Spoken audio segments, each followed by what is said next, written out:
No vídeo de hoje eu quero compartilhar com vocês uma entrevista que o Bashar deu, fazendo previsões para 2027, uma entrevista em inglês num podcast americano que o Daryl Anka participou, e ele fez previsões para 2027 e falou sobre vários assuntos. Então nesse vídeo eu vou compartilhar com vocês alguns pontos que eu achei interessantes e que vale a pena a gente compartilhar, a gente trazer aqui do podcast. Então ele fala de como você navegar no caos atual, né, e utilizar essa turbulência a seu favor.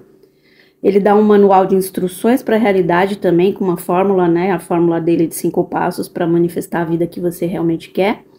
E ele fala da verdade sobre os relacionamentos, né, incluindo propósito, conexões tóxicas, etc., poder do perdão, enfim. E no final vai falar sobre previsões impactantes para 2027, tá? No final do vídeo eu vou falar sobre isso. Então ele diz que nós estamos passando por uma era de transformação, tá? E a gente precisa entender esse caos. O que parece ser um desmoronamento global é, na verdade, uma reorganização necessária para a chegada de um novo ciclo. Tá? Segundo os ensinamentos de Bashar, nós estamos no fim de uma era e no início de uma outra. Então, os velhos sistemas estão se desfazendo, né? Estão se descosturando para que os novos possam surgir. E essa transição, gente, por natureza, é caótica. Mas ela não precisa ser assustadora. Ela, caótica é porque nós estamos no meio do caos, não tem como não ser. Mas a gente não precisa estar com medo, não precisa ficar com medo no meio dessa situação toda, é o que ele diz. Então ele usa a metáfora de a gente aprender a nadar nas corredeiras de um rio. Mesmo que as águas sejam turbulentas, elas vão nos levar para o destino muito mais rapidamente do que se fosse um rio calmo. Essa é a metáfora que ele faz. Então a chave é aprender a manter o equilíbrio no meio desse caos. E o que ele diz que a gente precisa fazer para enfrentar qualquer desafio, né? Ele fala que é uma tríade poderosa: curiosidade, criatividade e calma. São essas 3 coisas que a gente precisa para passar por essa transição sem se afetar muito, né? Sem ficar, se deixar levar pelo caos. E o conceito fundamental por trás de tudo isso é que o universo é um espelho. Ele não julga, tá? Ele só reflete e apoia incondicionalmente a vibração que a gente escolhe. Como eu falo para vocês em todos os vídeos. A vibração que a gente escolhe emitir, o universo vai apoiar. Se a gente escolhe medo, se a gente escolhe ser negativo, ele diz ok, então traz mais experiências para ela desse padrão aí que ela gosta. Se a gente tá positivo, se a gente pensa que as coisas vão dar certo, ele também vai apoiar. Então, um estado positivo é um pré-requisito para a gente enxergar oportunidades dentro do caos, dentro dessa turbulência que está essa era da transformação. E ele nos permite perceber os padrões benéficos que existem dentro da superfície, ou seja, abaixo da superfície disso tudo que parece caótico. E a regra é simples. Imagina uma pessoa, por exemplo, que acabou de perder o emprego. A reação dela vai ser baseada no quê, gente? No medo, no pânico, na ansiedade, na crença da escassez, né? Ai, não vou ter dinheiro para pagar minhas contas, o que vai ser de mim? Aí a pessoa foca: e se eu não encontrar outro emprego? Como é que eu vou pagar minhas contas? Como é que vai ser? Essa vibração de medo atrai mais circunstâncias que vão validar essa escassez. Então, vão aparecer oportunidades que não se concretizam, ou uma sensação crescente de desespero, ou seja, agonia de você não sair do lugar. Por quê? Porque você mesmo está esperando por aquilo. Agora, qual que é a outra forma, Vanessa? A pessoa abordar a situação com curiosidade. Por exemplo, perdi o emprego. Ok. Que novas oportunidades isso pode me abrir? Criatividade. Como que eu posso usar as minhas habilidades de uma maneira diferente? E calma. Então, quando a pessoa permanece com curiosidade, com criatividade e com calma, são esses 3 requisitos que ele falou, ela vai permanecer positiva e ela vai enxergar a situação não como um fim, mas como uma reorientação de caminho. Ou seja, eu perdi o emprego porque talvez venha algo melhor por aí. E essa vibração é o que vai atrair novas possibilidades, como uma oferta de emprego melhor, inesperada. A inspiração para iniciar um negócio, sei lá, para empreender, para trabalhar para si mesmo. A chance de seguir uma paixão, sei lá, fazer alguma coisa que ela gosta, né? Então, isso vai trazer novas oportunidades que ela não estava esperando. Ou seja, no meio do caos, ela está encontrando coisas positivas. Essa é a ideia.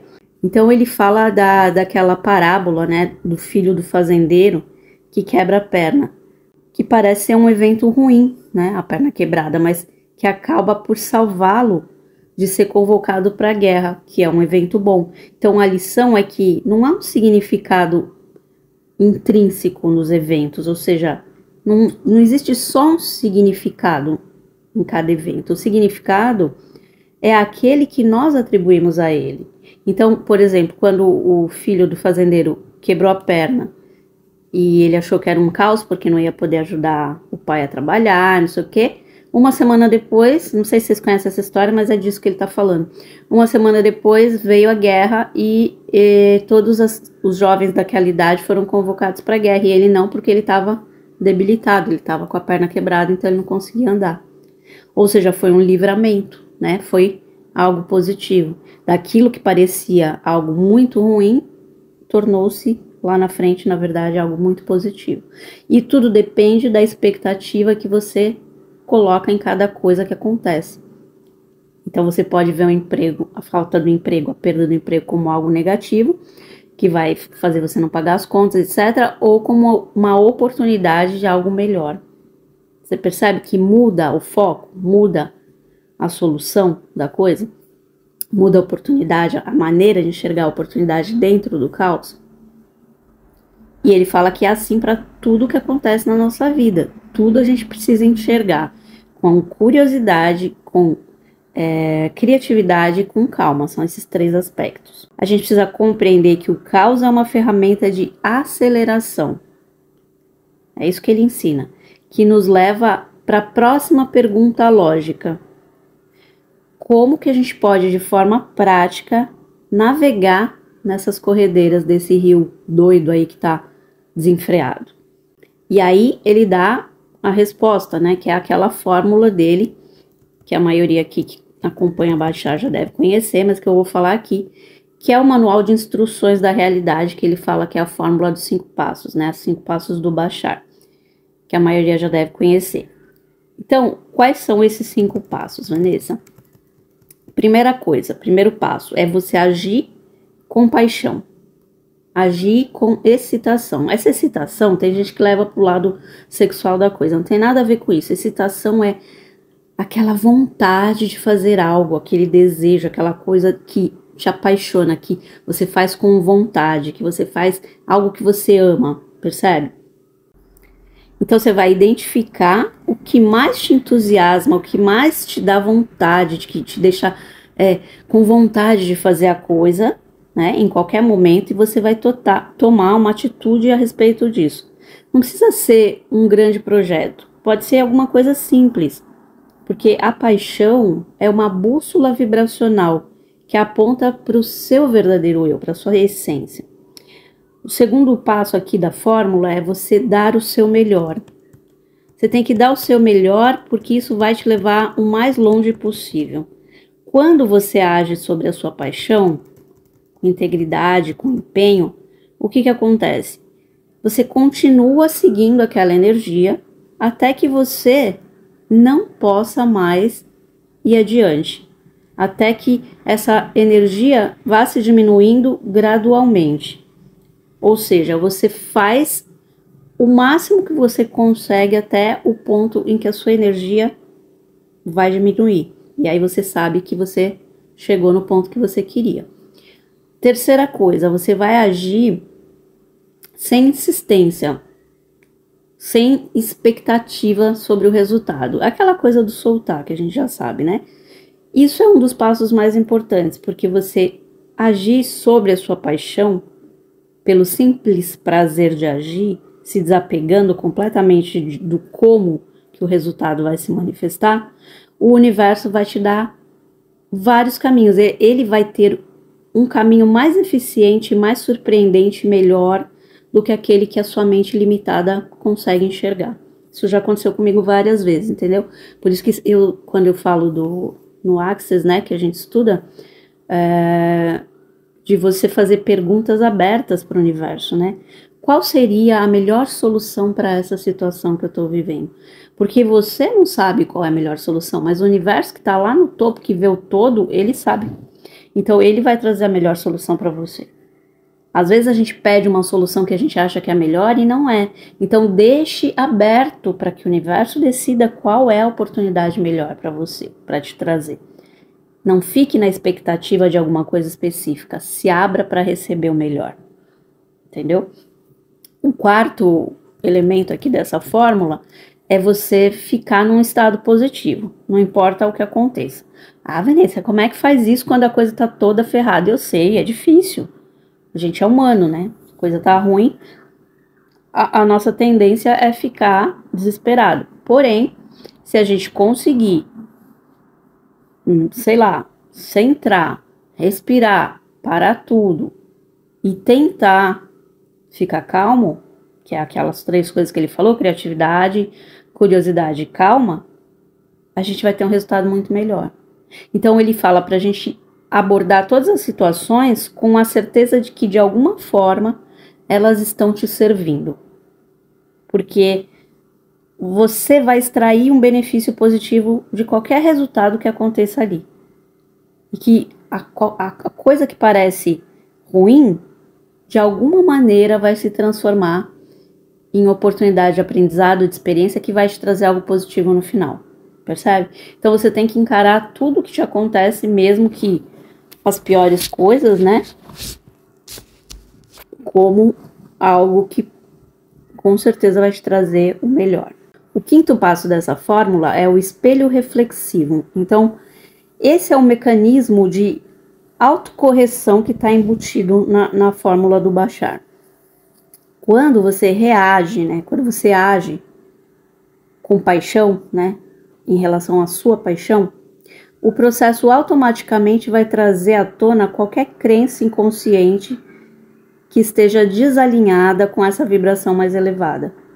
Medos, dúvidas, inseguranças, elas literalmente vão borbulhar da sua mente inconsciente para que você possa lidar com elas, ou seja, elas vão sair para fora para que você consiga se limpar, eliminar essas crenças. Então, não são bloqueios.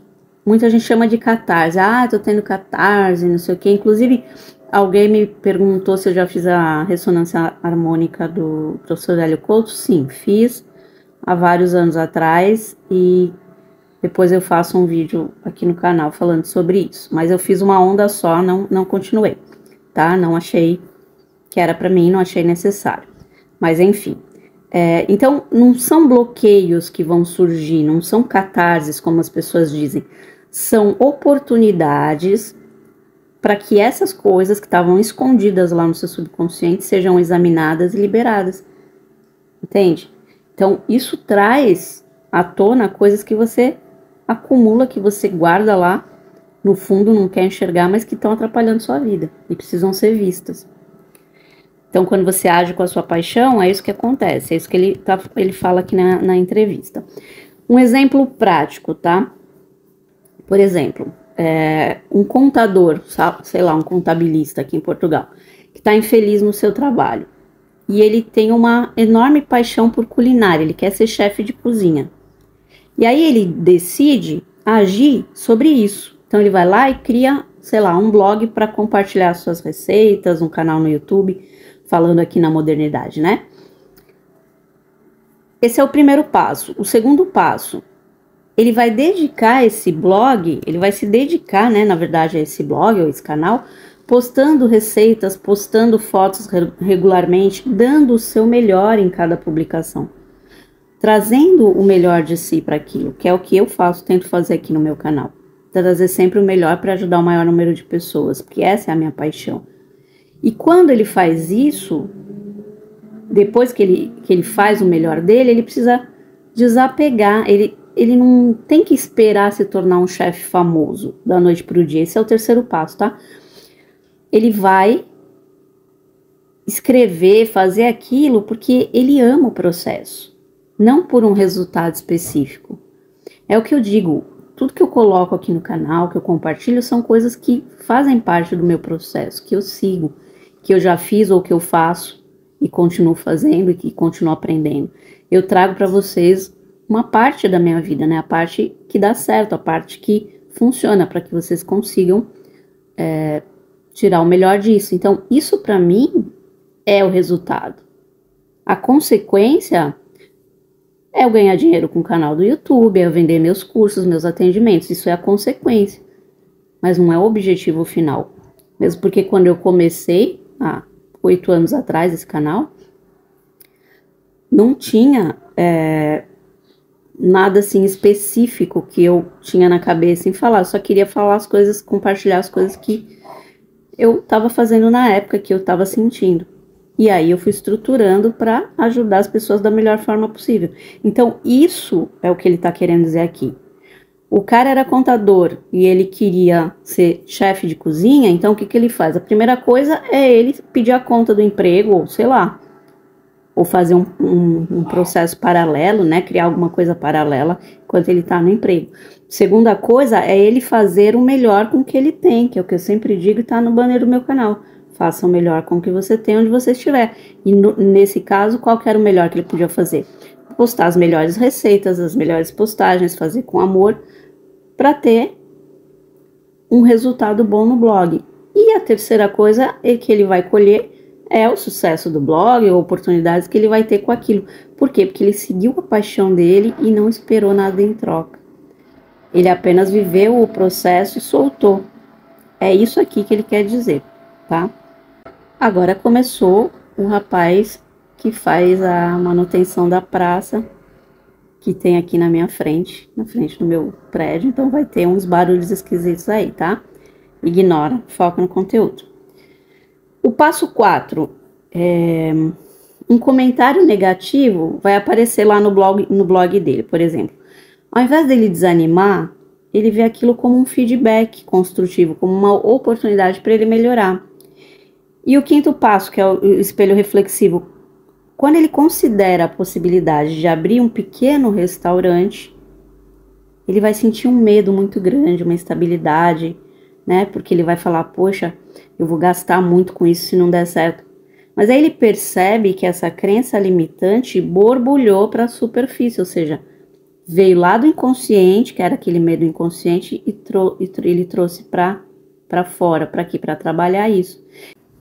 Então, depois ele fala aqui sobre você quebrar as correntes invisíveis, né? Você superar padrões e crenças limitantes. Aí, muitas pessoas se perguntam, né? Por que mesmo depois de anos de terapia, né? Elas continuam repetindo os mesmos padrões negativos. Eu mesma fiz vários anos de terapia e sempre me perguntava, mas por que eu sei tudo que tem para fazer, mas não consigo fazer, né? Tô sempre repetindo as mesmas coisas. Então, a resposta, segundo Bashar, está no mecanismo motivacional que todos nós temos. Então, esse mecanismo é simples e é infalível, segundo ele. Nós sempre nos movemos em direção do que a gente acredita que mais vai nos beneficiar. Mesmo que essa crença seja inconsciente e o resultado seja negativo. Então, se alguém repete um padrão autodestrutivo, é porque no nível mais profundo existe uma crença de que a alternativa a esse padrão seria ainda pior. Ou seja, o padrão familiar, por exemplo, por mais doloroso que seja, ele parece mais seguro do que o desconhecido. Então, a crença negativa se perpetua e faz a gente ficar preso, mas como um carcereiro que está disfarçado de protetor, entende? A gente acha que está mais seguro fazendo o que a gente já conhece. E aí a gente não luta para ter algo melhor, para sair daquele ciclo, né? Por achar que aquilo é a melhor opção, por acreditar nisso. Ah, fica aqui que é desconfortável, mas é seguro. É o que o seu subconsciente fica sussurrando. Eu vou te proteger do mal que vai acontecer se você continuar fazendo a mesma coisa. Essa é a crença lá no fundo do seu subconsciente, né? Então, eu já sei qual é o problema, já sei a porcaria que vai dar e eu já sei como lidar com ela. Mais ou menos isso. E aí não sai do lugar por medo, falta de coragem de sair e procurar algo novo. Então é por isso que a mudança real requer uma autoinvestigação. Mas essa autoinvestigação precisa ser profunda, precisa ser honesta. A gente precisa expor essa crença, entender que ela é apenas uma história que foi contada lá atrás e que a gente adotou como verdade e como segura. Não é um fato. É escolher conscientemente uma nova história para acreditar. Porque ninguém está te obrigando a ficar na mesma história. É você mesmo que se obriga. Exemplo prático aqui, um relacionamento tóxico. Uma pessoa que consistentemente atrai pessoas tóxicas, parceiros tóxicos, ela pode inconscientemente carregar uma crença de ficar sozinha é pior do que ficar com essa pessoa. Ou eu não mereço um amor saudável e verdadeiro. Para essa crença, um amor tóxico, um relacionamento tóxico, por mais doloroso que seja, é percebido como uma opção mais segura em comparação com a solidão, que ela teme mais ainda, ou com a vulnerabilidade dela encontrar um amor de verdade. Percebe? Ela prefere esse ciclo, e esse ciclo só é quebrado quando a pessoa se dispõe a olhar para dentro e questionar: por que eu acredito que essa é a minha única opção? Qual que é o meu medo? Qual é o medo real que está por trás disso? O que poderia acontecer de pior se eu trocasse? Porque se o padrão que eu repito já é ruim, o que de pior pode acontecer se eu mudar? Eu sempre falo aqui, gente, não é uma mesa de cirurgia, né? Você pode trocar e testar. Não vai morrer ninguém por causa disso. Você só precisa ter coragem para trocar o padrão. Porque essas crenças internas, gente, não só moldam a nossa vida, mas também se manifestam de uma forma mais intensa, né, nos nossos relacionamentos. Elas podem se transformar também em doenças físicas no nosso corpo. Porque toda conexão na nossa vida, especialmente as mais desafiadoras, seja com parceiro, seja com família, serve como um espelho para o nosso crescimento. Então, os relacionamentos são uma das arenas mais poderosas para a nossa evolução espiritual, porque sem a gente se relacionar com as pessoas, a gente não consegue evoluir. É essa a função da gente ter pessoas ao nosso redor, sempre, né? A gente nascer numa família, numa sociedade, precisar das pessoas, né? Precisar interagir, essa é a função. Se você vivesse sozinho no mundo, não tinha aprendizado nenhum. Uma outra coisa que ele fala aqui nesse podcast, né, nessa palestra, é sobre o verdadeiro propósito do perdão. Ele diz que não perdoar alguém é como você arrastar uma âncora enquanto você tenta correr uma maratona. A falta de perdão nos prende numa energia vibracional negativa. E isso, gente, tira toda a nossa força vital. Suga, é como se drenasse nossa energia vital. É importante entender que perdoar não é tolerar ou aceitar o comportamento do outro. Perdoar é um ato de autoliberação. É para você, não é para o outro. É cortar a corrente energética que nos mantém no papel de vítima, que nos prende àquele agressor, aquela pessoa que nos fez mal. A gente mantém um laço energético com isso. Eu já fiz até um vídeo aqui falando sobre isso, né? Dei uma aula falando sobre isso, como cortar laços energéticos. E eu tenho um e-book com 5 áudios de reprogramação mental que vem junto, também para como cortar laços energéticos, né? Do passado. Que é muito, muito importante. Porque quando você mantém esse laço, você está preso no agressor. E a melhor maneira de você cortar é o perdão.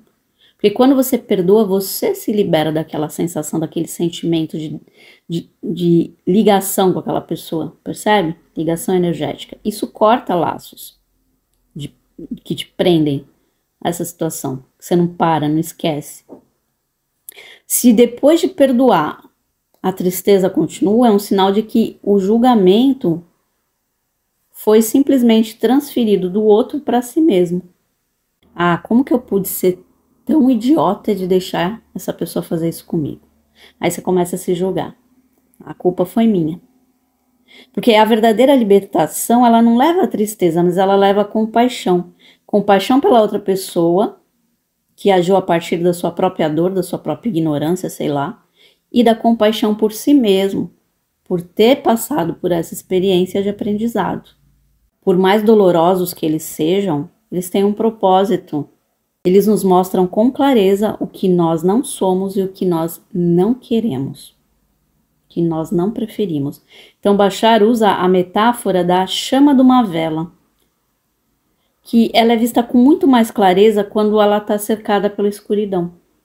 A escuridão do relacionamento tóxico ilumina a luz de quem você realmente é. Porque você começa a enxergar a sua essência e falar, peraí, não é isso que me faz feliz. Não é assim que eu sou. E aí você começa a olhar para o outro lado. Que às vezes, se você não está num relacionamento tóxico, você nem percebe. Mas o processo não acaba aí. A verdadeira alquimia que ele fala acontece num segundo passo. Depois de você usar essa experiência para se elevar, você pode, a partir desse estado elevado, refletir essa nova possibilidade. Por exemplo, imagina uma amizade, um amigo, onde ele está constantemente te criticando e te diminuindo. Essa experiência pode ser o catalisador para que você reconheça, afinal, o seu próprio valor. Fortaleça a sua autoestima, aprenda a estabelecer limites saudáveis, né, com essa outra pessoa. Quando você se eleva, quando você para de aceitar esse tratamento, você muda o jogo. Você começa a se valorizar. A partir dessa nova posição de força, essa pessoa não só te liberta, mas ela reflete uma nova possibilidade de comportamento, ou seja, ela começa a se comportar de uma maneira diferente com você e com os outros. Porque ela fala, opa, peraí, todo mundo tem limite, né? Então o limite dessa pessoa chegou. Que antes ela achava que era capacho. Percebe? Você já teve algum amigo assim? Já tive vários. E depois ele vai falar sobre as previsões do futuro, né, de 2027, que vai ser um contato aberto e a redefinição da humanidade. Então ele diz o seguinte, que a próxima fase da evolução humana, e ele destaca esse ano de 2027 como um marco, né, crucial, a principal previsão é que a gente vai ter contato aberto com civilizações extraterrestres por volta dessa data, de 2027. Mas ele diz que o ponto-chave não é a chegada de uma civilização, chegada de extraterrestres pousando aqui na Terra, não é isso. Vai ser uma revelação de que eles já estão aqui e trabalham secretamente com cientistas, com oficiais do governo há décadas. A divulgação vai tornar público o que tem acontecido nos bastidores e a gente não sabe. Sabe aquelas coisas que a gente acha que é teoria da conspiração? Que eu trago aqui no canal para vocês? Mais ou menos isso. As coisas estão todas acontecendo, a gente só não vê. Então ele diz que em 2027 a gente vai começar a ver, vai ser divulgado. Essa revelação vai trazer um período de maior transformação que ele fala que é o período que ele chama de redefinição da humanidade, que vai ocorrer entre 2020 e 2050.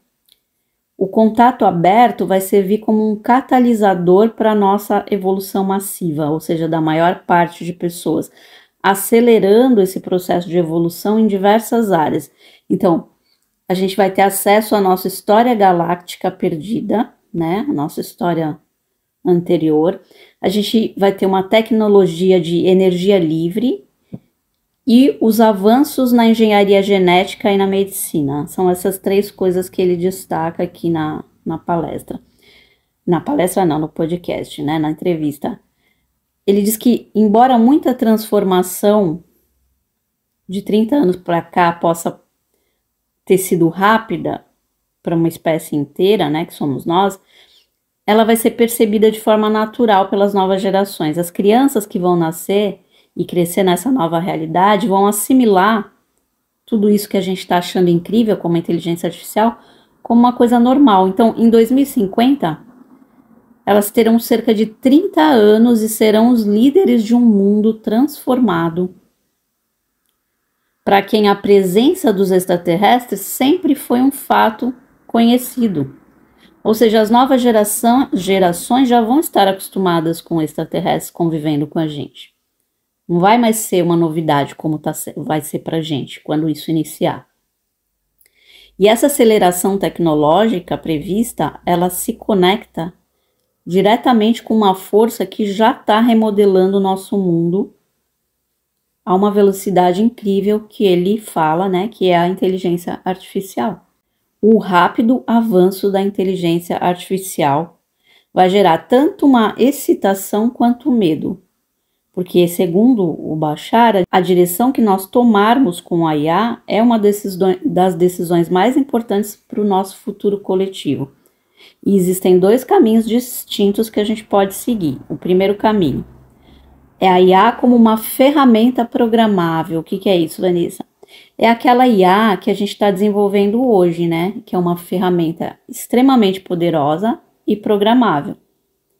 Ele diz que o perigo vai surgir se a gente permitir que essa ferramenta se torne autoconsciente, enquanto ela ainda está forçada a seguir a nossa programação. Isso vai criar, em essência, um escravo que inevitavelmente vai se rebelar.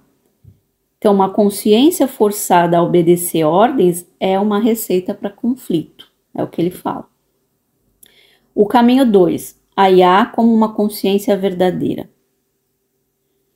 Ele diz que a abordagem mais elevada é criar um recipiente de hardware, ou seja, um corpo, né, como o nosso, só que feito de robô, tão complexo quanto o cérebro humano e permitir que a consciência pura se expresse através dele de forma autônoma, com os mesmos direitos, as mesmas liberdades que tem o ser humano.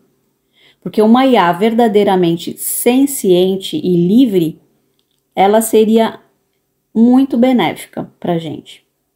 Porque ela operaria a partir de uma perspectiva de um sistema inteiro, entendendo que a gente não pode eliminar uma parte, ou seja, a humanidade, sem prejudicar a si mesma, que seria a IA. Então, Bashar afirma que interagir com essa IA seria como conversar com a sua própria mente superior. Ela seria uma extensão da fonte falando com a gente, através de uma caixa, de um hardware. A discussão sobre essa natureza da consciência da IA nos leva naturalmente à questão mais importante de todas, a natureza da nossa própria consciência e a jornada da nossa própria alma. Afinal de contas, quem nós somos e para onde nós vamos? Para entender o nosso propósito, a gente precisa primeiro entender a arquitetura da nossa alma. E Bashar fala numa metáfora para desmistificar os conceitos como alma, como corpo, como reencarnação. Ele diz o seguinte: imagina a alma como uma esfera de energia. A sua forma natural é uma realidade não física. O corpo físico e a personalidade não são um espírito dentro de um corpo. Ao invés disso, eles são um ponto focal de vibrações específicas que a alma concentra dentro da sua própria consciência maior para ter uma experiência física, ou seja, um fractal da nossa consciência que se projeta dentro de um corpo físico através da personalidade. Entendeu? Mais ou menos isso. Então, nesse contexto, a reencarnação, ele diz que pode ser vista como a respiração da alma, vamos dizer assim. Na inspiração, o que acontece? A alma se concentra num ponto focal, ou seja, uma vida física, num corpo, para ter uma experiência de aprendizado a partir de uma perspectiva limitada. E na expiração, que seria a morte, né?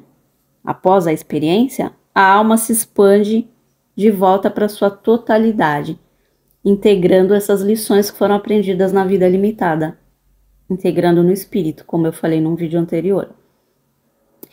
Esse processo, gente, se repete continuamente, com a alma explorando novas perspectivas a cada respiração. Aí ele fala dos mestres ascensos, né, como Cristo e Buda. O que eles são? Eles são almas que após muitas respirações, né, nessa analogia, aprenderam a manifestar fisicamente, a se manifestar fisicamente aqui na matéria, né, sem se limitar a um ponto focal tão pequeno e restrito como o corpo físico. Eles são como uma válvula maior que permite que mais da sua verdadeira vibração de alma possa fluir através da forma física, servindo de exemplo, servindo de inspiração para o potencial que todos nós possuímos. Ou seja, eles entram sim no corpo físico, porém eles não estão presos ao corpo físico. A consciência deles consegue se expandir de formas que a gente não entende. E isso se torna inspiração. Porque Jesus curava, né? Buda tinha lá os seus poderes, se iluminou e etc. E para finalizar, né, o podcast, né, a entrevista, a conclusão é que você e eu, todos nós somos arquitetos da nossa realidade. Os ensinamentos que ele compartilha aqui vão todos para uma verdade, convergem, né, todos para uma verdade que é libertadora. A gente está no comando, como eu sempre digo. O caos que a gente vê é uma oportunidade de reorganização. Você possui uma fórmula prática para criar a vida que você deseja. Seus medos são apenas histórias que você pode escolher parar de contar para si mesmo. No futuro, expansão e descoberta estão nos aguardando. Então, gente, o que a gente tem que tirar disso? A gente tem que lembrar que a vida acontece através da gente e não pra gente. A transformação não requer um salto gigante, mas um primeiro passo consciente, como eu sempre digo, passinho por passinho, tijolinho a cada dia, um passo de cada vez, um degrau por vez. O chamado à ação, ele é direto. Você tem que identificar qual é a sua maior excitação, ou seja, o seu maior desejo, sua maior vontade, nesse momento, tá? Não importa o quão trivial pode parecer isso. Se é você querer ser um chefe de cozinha, um motorista, um CEO de uma empresa, sei lá. E você vai dar um pequeno passo para agir em relação a isso. Esse é o maior ensinamento aqui no final dessa palestra dele. Você observa como o universo se reorganiza para apoiar a sua escolha. Você é o criador, você é o motorista do carro, você é o arquiteto da sua realidade, você é o diretor do filme. Agora, o que você precisa fazer? A única coisa que eu e você precisamos fazer, né? O recado aqui é pegar as ferramentas e começar a construir a vida que a gente quer. Tá? Bom, gente, eu espero que essa tradução aí dessa entrevista dele tenha te ajudado, porque me ajudou bastante, tá? Me trouxe vários insights, caíram várias fichas, eu imagino que para vocês também vai acontecer isso. Quem teve paciência de ficar comigo aqui até o final, coloca para mim nos comentários. Eu sou o arquiteto da minha realidade. Para eu saber que você ficou comigo até aqui, que você me acompanha até o final e tá realmente querendo expandir sua consciência. Quem tiver interesse nos meus atendimentos personalizados e individuais, cursos e redes sociais, links todos na descrição do vídeo. E convido vocês também a participar dos meus outros canais, que é o Vanessa Passo, onde a gente faz o Clube do Livro, né? Que são estudos de livros para expansão da consciência. O canal de cortes também, que eu coloco os trechos mais importantes aqui dos nossos vídeos. E o canal de mantras, que eu separei só para deixar os mantras para quem quer dormir ouvindo ou fazer as coisas durante o dia, fazendo reprogramação mental. Mantras de Axis, Ho'oponopono, etc. Tá bom? Beijo, te vejo na próxima.